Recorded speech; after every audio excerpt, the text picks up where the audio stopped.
Bagaimana hitungannya memang per tiket? Berapa didapat Ki? Berapa tuh? Itu baru 90 miliar situ tuh. Udah cukup di kalkulator harus dibalik begini.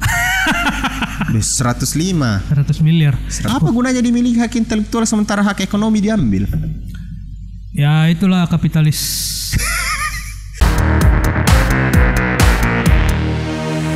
Tiga, dua, satu, action. Selamat datang. Sekarang mau produksi lagi film? Insya Allah. Ini sebenarnya sebentar malam saya lanjut lagi bahasan apa? Skrip. Film apa? Dibuka di sini kah? Tidak, kelanjutannya enggak. Kelanjutan ya. Kalau mau dibuka silakan. Saya lagi mempersiapkan Mempanai 2. Baru saya mau tanya, karena isu di status selalu dibilang anak muda palsu 2. Itu juga lagi jalan. Yang mana di luar berarti? Saya punya target 3 film tahun ini sebenarnya. Wah. Cuma nanti produksinya tahun ini?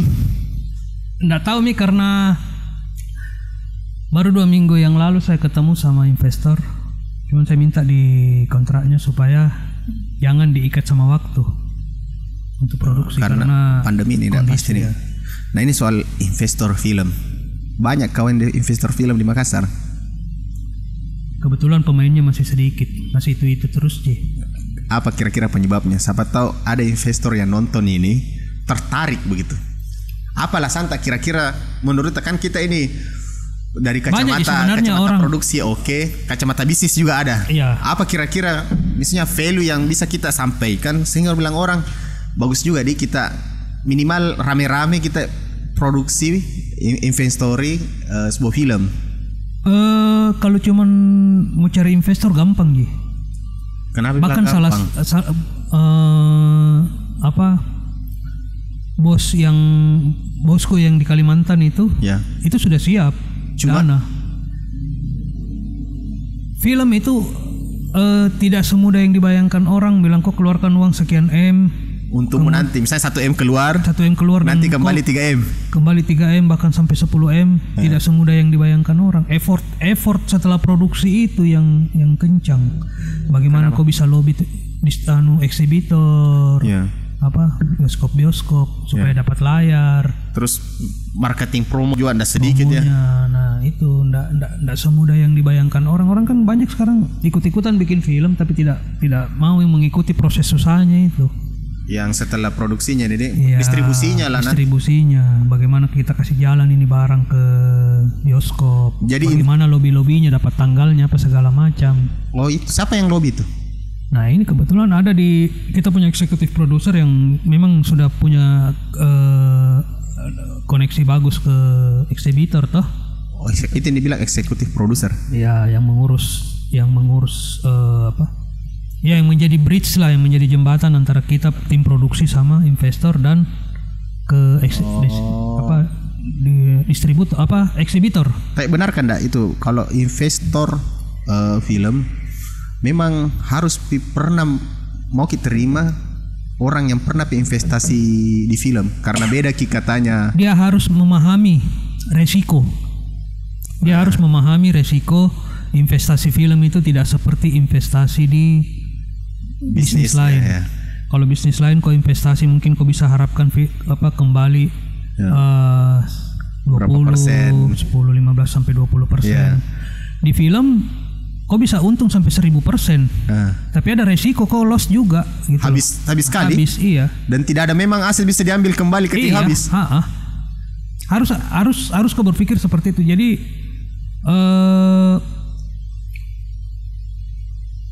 ada persentase gamblingnya juga di situ sebenarnya. Besar gamblingnya situ kan? Iya, bukan gambling sih resiko ya, manajemen resikonya lah besar apakah presentasi. Artinya gini, tergantung juga dari sisi tim produksi. Apakah dia jeli melihat pasar, market maunya sukanya seperti film seperti apa, kemudian bagaimana dia kemas ini marketingnya supaya menjadi menarik. Kan kita punya penonton itu sebenarnya yang bikin rame film itu bukan karena yang menjadi utama di penonton film banyak itu bukan karena kontennya yang bagus. Apa sih? Hype-nya.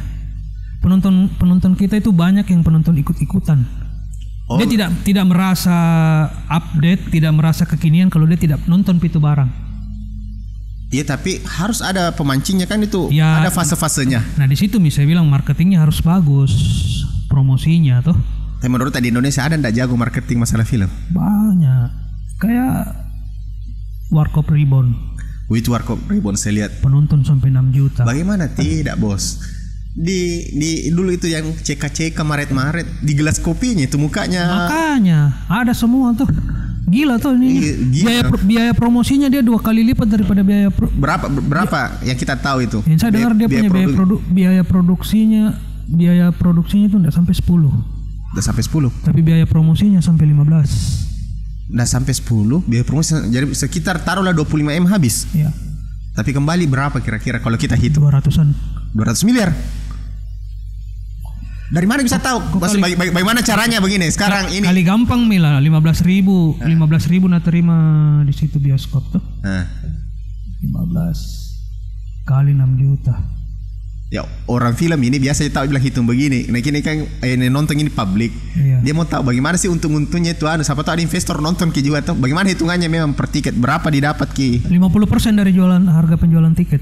Harga tiket misalnya 30.000. Iya. Terus harganya potong pajak dan segala macam. Biasa bersihnya per satu penonton berapa? Rata-rata 15 sampai 17.000. Ambil rendahnya lah supaya tidak kegeeran ki. Iya, 15.000. Jumlah penontonnya kemarin 6 juta 500 7 juta. 7 juta mau. Berapa tuh? Itu baru 90 miliar situ tuh. Udah cukup di kalkulator harus dibalik begini. 100 miliar. 100. Itu baru distribusi bioskop. Apalagi? Ke digital platform. Itu bagaimana caranya itu bisnisnya tuh kalau kita misalnya masuk di Netflix kah, masuk di beli putus atau tergantung digital platformnya. Ada yang pay per view, ada yang dibeli putus. Oh tergantung. Ya. Kalau Netflix tahu enggak kalau masuk situ? Enggak, saya belum pernah jajaki ke Netflix. Nah kalau yang soal masuk masuk di SCTV kemarin. Nah itu beli putus dengan kontrak. Misalnya dalam 1 tahun. Yang saya ingat itu kemarin Wampanai dibeli sekitar 700-an. 700 juta. Baik. Tapi enggak ada kita punya di situ hak. Dia mau tayangkan berapa kali pun? Iya, pokoknya kontraknya selama 1 tahun. Oh, tapi kalau tahun kedua mau tayangkan lagi? Perpanjang lagi. Tapi itu sudah haknya investor punya barang. Kan ini ceritanya investor nitip ke kita untuk bikin dan kita punya hak hanya sampai di bioskop. Nah, pertanyaannya bukan kayak itu maksudnya investor sekarang berposisinya sebagai distributor saja kayak Universal Studio? Iya, mereka yang pegang semua haknya. Oh, dia punya hak itu. Hak ekonominya, hak intelektualnya masih ada sama kita. Tapi hak ekonominya kita sudah putus setelah turun dari bioskop. Apa gunanya dimiliki hak intelektual sementara hak ekonomi diambil? Ya, itulah kapitalis. Tapi ya bukan arti ini bisnis. Iya, bisnis. Saya masih bingung itu pernyataan itu hak intelektual kita miliki. Iya. Tapi hak ekonomi bukan miliknya. Apa artinya? Ya, itu yang saya bilang di awal tuh. Ya. Kita tidak punya kekuatan, kita nggak punya bargaining untuk memegang hak ekonomi karena kita tidak punya modal. Kita di sini cuma sebagai produsen. Jadi sekarang tidak dipungkiri sama aja begini. Ada ndak pernah kasus kau bikin baju, kau suruh orang desain. Ya. Desainnya kau bayar 1 kali bayar full tak. Tapi kau mau produksi sampai 100.000 kali itu baju, kau ndak kasih media karena 1 kali kau bayar. Ya. Desainernya. Ya. Dia tidak dapat hak ekonominya tuh. Tapi hak intelektualnya ikut ku beli kan pada saat itu. Iya, tapi dia bisa mengakui itu sebagai portfolionya. Oh tidak. Kalau di luar negeri kemarin bisa nonton ya yang Firwan Hatibu. Tapi ada memang 2 jenis begitu. Ada yang hal yang kalau saya sudah beli hak intelektual dan hak ekonomi, ada kepemilikan yang beli. Jadi kalau mau ngeposting sebagai portofolio izin dulu. Bisa ndak saya posting? Kalau ndak diizinkan ndak bisa ngeposting. Kalau di film kan menempel ke memang nama mata. Oh, berarti intelektual. Berarti ini jika unggulannya satu-satunya Mami Peng itu adanya kita miliki hak intelektual. Iya. Pengakuan Ji. Iya, tapi maksudnya diakui lah. Ya. Diakui. Ada nama, ada label tak bilang diakui. Tapi secara ekonomi pembuktian Ji itu nih, itu bisa bilang. Kita terus berupaya membangun ekosistem industri film ini menjadi lebih sehat. Kita mau orang yang bekerja di film itu punya masa depan, bukan cuma sekedar sambilan. Tahu kalau di Jakarta kan memang sudah jadi pekerjaan tetap. Ya utama Mi. Nah, kalau di sini kan masih ya kayak teman-teman masih punya pekerjaan utama di luar. Ya. Film cuma sambilan Ji. Nah ini juga fungsinya channel saya bangun. Saya undang orang-orang yang seperti itu karena sama seperti sama Misita. Kemarin juga di Juang Prolog dia bangun itu hanya untuk membangun. Saya mau lahirkan orang-orang yang bekerja nanti di industri misalnya musik, film. Kasih ketemu kan nanti sama Pak Juang itu. Iya di Prolog. Siapa tahu bisa kerjasama di film berikut toh. Karena dia kan kerja Jalan Kote Rasa Keju yang musik. Saya nonton juga kemarin podcastnya dia. Oh nontonnya dia. Nanti saya kasih ketemu kita sama-sama ke Prolog karena kebetulan saya janji juga mau ke sana. Nah bicara lagi tadi yang investor toh sudah tadi ternyata tidak dipungkiri. Ya harus kita tunduk dengan namanya kapital. Soalnya walaupun bagaimanapun kita mau berkarya. Betul. Karena mau besar tidak dipungkiri. Nah ini harus juga harus diluruskan juga. Jangan seperti datang ada orang uangnya bilang mau kita bisnis sih sedeng. Karena kan dia tujuannya itu. Tapi ada kan orang berkarya kan tujuannya bukan itu sebenarnya. Karena kalau mau kayak begitu lama banyak film kita bikin tapi tidak jelas nanti kemana larinya tuh. Tetap harus jadi bikin film harus tetap ada. Saya harus ada kajian dulu toh. Saya harus kaji dulu baik-baik ini film yang saya mau bikin punya market bagus tidak, judulnya menjual atau tidak. Ada beberapa film yang ditawarkan ke kita tolak. Alasannya? Dari segi judul sudah tidak menjual. Judul berpengaruh juga kah? Sangat berpengaruh. Terus dari cerita tidak menjual. Kenapa Pak dan tidak bikin? Sekarang kan lagi eranya tuh remastering remake. Tidak ada bisa di film di Makassar yang remake. Reborn. Muka bilang reborn. Remake. Tidak ada bisa di remake di sini karena itu kan sepertinya laku semua atau hal-hal yang tontonan. Iya, saya tahu. Generasi milenial masa kecilnya diangkat. Apa remake itu kayak orang sudah kehabisan ide. Sebenarnya sih karena saya juga aku bilang begini. Nah sebenarnya uang dicari di situ ya uang. Kegelisahan kita di sini sebenarnya bagaimana kalau kita terjebak dengan konten yang mengulang maksudnya mengemas sesuatu yang lama menjadi baru, lama-lama kita akan kehilangan kreativitas. Uang dicari. Iya. Nah kalau orang remake uang nih karena uang yang dipoles dengan kreativitas menurutku ini. Silahkan maksudnya kalau ada. Saya setuju. Karena kalau barang sudah di remake artinya saya menganggap yang punya ide ini sudah kehabisan ide untuk membuat sesuatu yang baru. Sama misalnya banyak musik kan begitu di remake ulang karena tidak bisa menulis lirik lagi. Karena itu jadi setengah matinya itu 7 jenada toh. Iya. Baru mau diganti-ganti nih toh. Kombinasinya Oke, terus pertanyaanku juga ini pasti orang tanya, kenapa pada saat Wampa naik, kenapa langsung ambil jalan Halo Makassar dan di Halo Makassar Tumbing Abu hanya masuk sebagai cameo dan semacam dicocokkan nanti alur ceritanya ke Anak Budak Palsu. Apakah memang itu semua direncanakan? Di planning memang itu di Halo Makassar ini kan dari awal sebenarnya saya sudah tidak terlalu minat sama ini film. Kenapa Pak? Cuman masalah komitmen. Kembali lagi ke komitmen. Tak kalah keluar miludayan ceritanya. Iya. Oke Pak, saya bantu. Siapa memang minta ini kah? Bukan dari gagasan tapi memang. Bukan. Jadi ini film sebenarnya judul awalnya itu bukan Halo Makassar. Yang saya tahu ML ya. Makassar in Love. Bukan ML. Bukan. Makassar in Love ML. Oh iya. MIL. Jangan saya bilang tidak menjual judulnya. Maksudku terlalu. Siapa yang protes? Siapa yang mau rubah dari Makassar in Love menjadi Halo Makassar? Itu sudah panjang prosesnya lah. Pokoknya setuju. Secara pribadi kita tidak setuju kalau Makassar in Love. Iya, secara pribadi. Kemudian saya lihat ceritanya, diskusi mungkin sama sutradara apa segala macam. Saya lupa bagaimana prosesnya sampai keluar itu kata-kata Halo Makassar. Tapi siapa yang punya cerita? Ini harus siapa yang punya cerita? Kan biasanya saya lihat kalau cerita-cerita selalu ada nuansa itunya toh. Karena mungkin berangkat dari Wampanai. Karena kebetulan secara pribadi saya ingat sekali di mana itu masa kita betul-betul tidak ada pikiran bisnis masalah ini. Mau naik ini film, siapa saya hubungi supaya bisa bantu kayak ini kasih naik karena ceritanya itu bla bla Ada ini bahkan saya ingat sekali, Anca itu sebenarnya singkatan dari Anjas Cambang. Ya sebenarnya Anjas Cambang main. Iya. Tapi karena tidak jadilah, adalah di belakang. Kayaknya sudah dicerita di video itu. Kan saya tahu Ki bilang selalu punya cerita itu ada hal maksudnya pesan moral ya yang mau diangkat. Tapi kenapa di Halo Makassar? Terus terang dia memang tidak ada di situ. Di Halo Makassar saya tidak terlibat banyak di konten. Siapa yang punya cerita belum dijawab dari tadi ini? Ada penulisnya namanya siapa yang tulis itu kemarin di Halo Makassar di? Nah yang tulis ceritanya.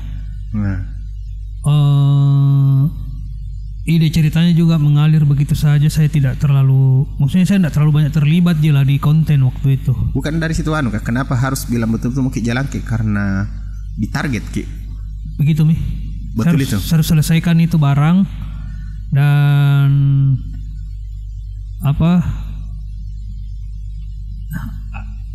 tahun berapa itu film itu saya lupa Mi. 2016 deh, 2017 deh. Karena 2016 kayaknya, karena 2017 Anak Muda Palsu ya, 17 ya. 18. Nanti salah kan diserangkan netizen nanti. 2018 Anak Muda Palsu, 2017 itu Halo Makassar. Ya. Dan waktu itu kenapa saya tidak terlalu fokus ke Anak Muda Halo Makassar. Halo Makassar. Saya lagi fokus sama ini. Jual favor. Terbagi ki anuku. Terbagi ki otakku waktu itu. Jadi saya bilang saya bilang sama teman-teman urus bagian kontennya. Saya di manajemen Terus tapi tidak rugi juga itu proyek. Kenapa? Ya, kita dapat penonton sampai 60.000 toh. Cukup lah. Karena sudah nutup lah. Modal tidak terlalu besar juga. Ya waktu itu toh. Iya. Kali 60.000 kali 15.000. 15.000 berapa itu? Iya. Oh begitu tuh kan, jadi masih dapat lah 1,5 M toh. Berapakah? Bisa ndak kita bikin film modalnya 500 juta naik layar lebar? Berat. Kenapa? Harus berapa Pak deh standarnya? Paling minim. Mau hitungi sampai biaya promosinya? Tanpa biaya promosi dulu. Sampai biaya promosi. Nggak sampai promosi. Ya. Produksi toh 7-8 jalan lah. 700-800. Kalau biaya promosi enak dikonverti, kita ada anggaran sekitar 1 M promosi. Ya, itu enak sekali kalau begitu. Bisa bikin apa itu sekitar 5 M begitu nih? Tergantung promosimu juga, tergantung.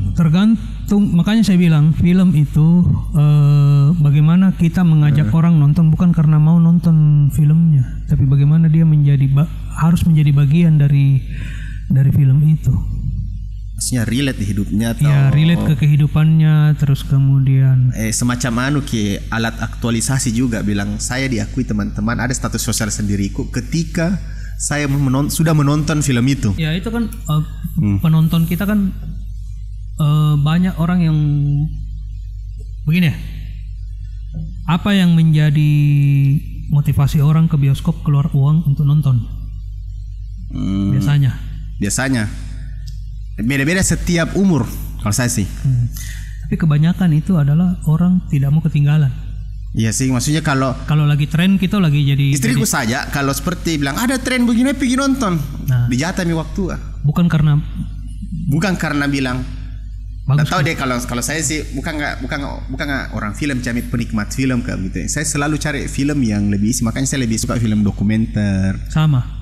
Lebih karena saya suka maksudnya faktanya. Saya suka cari film-film yang tidak terlalu hype, karena kalau film-film hype itu kadang-kadang malah ceritanya receh.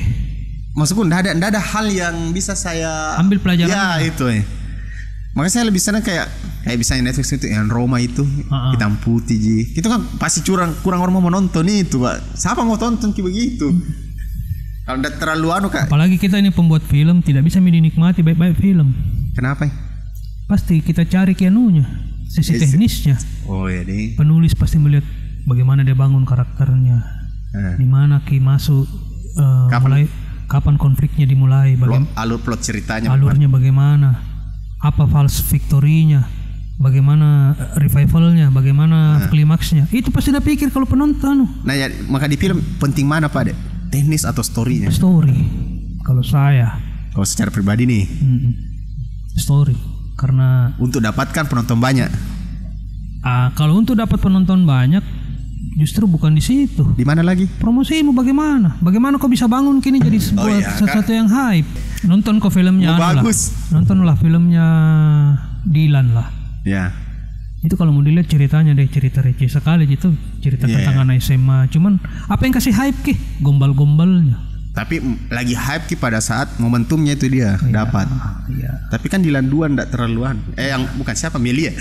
Enggak terlalu ini ki. Ada juga filmnya Ernest yang bagus-bagus, yang tetangga apa? Cek toko sebelah. Cek toko sebelah. Itu dari judul saja relate mungkin. Ya sering di keseharian tak. Iya. Tapi itu anunya Ernest dia kesederhananya di simple. Dia masuk di relate. Iya. Lokasinya tuh itu kita putar-putar. Beda sekali tuh sama karakter filmnya Raditya misalnya.